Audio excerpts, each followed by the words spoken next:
វូវូជាសំឡេងខ្យល់បក់ផាត់មកយ៉ាងខ្លាំងសូរ៉ាជាសិស្សបឋមសិក្សាម្នាក់បានមកអង្គុយយំក្តុកក្តួលពីមុខផ្កាមួយផើងគ្រានោះដែរលោកពូម្នាក់រស់នៅក្បែររបងផ្ទះសូរ៉ាឃើញដូច្នោះគាត់ក៏ចេញមកលួងលោមសូរ៉ាប្រាប់ពូមកហេតុអ្វីបានជាក្មួយយំលោកពូម្នាក់នោះឃើញសូរ៉ាស្រោចផ្កាជារៀងរាល់ព្រឹកយកចិត្តទុកដាក់បំផុតជាធម្មតារាល់ថ្ងៃអាកាសធាតុកក់ក្ដៅ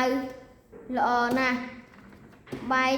ប្លែកតែប៉ុន្មានថ្ងៃនេះអាកាសផ្លាស់ប្ដូរ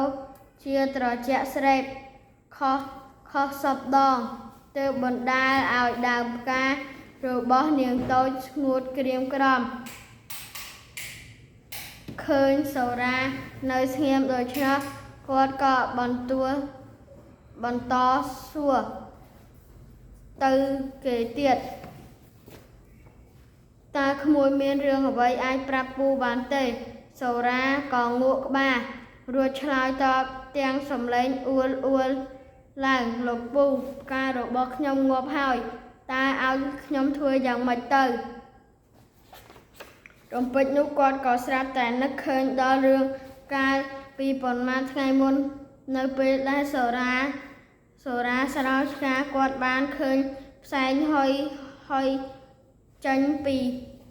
ផើងផ្កាមួយនោះហើយគាត់ក៏សួរឡើងសូរ៉ាក្មួយយកទឹកក្តៅមកស្រោចផ្កាមែនទេចាពេលនោះគាត់ក៏បានដឹងថាដើមផ្កានោះងាប់ព្រោះតែស្រីតូចបានយកទឹកក្តៅមកស្រោចពីលើវា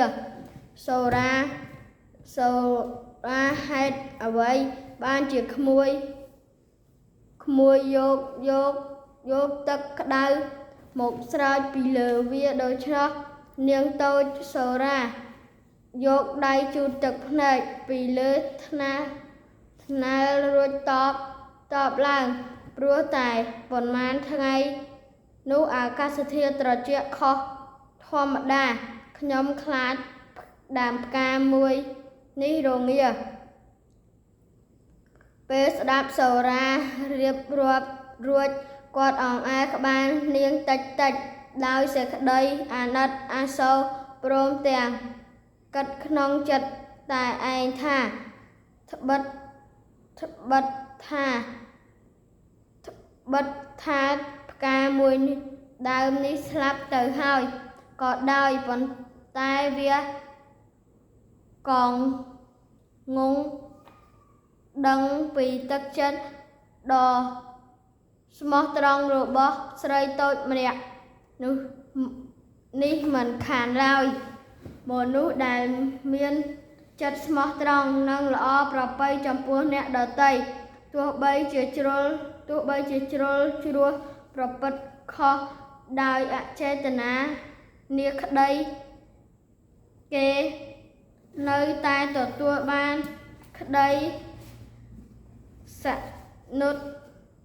និងឲ្យតម្លៃនៃមនុស្សគ្រប់គ្នា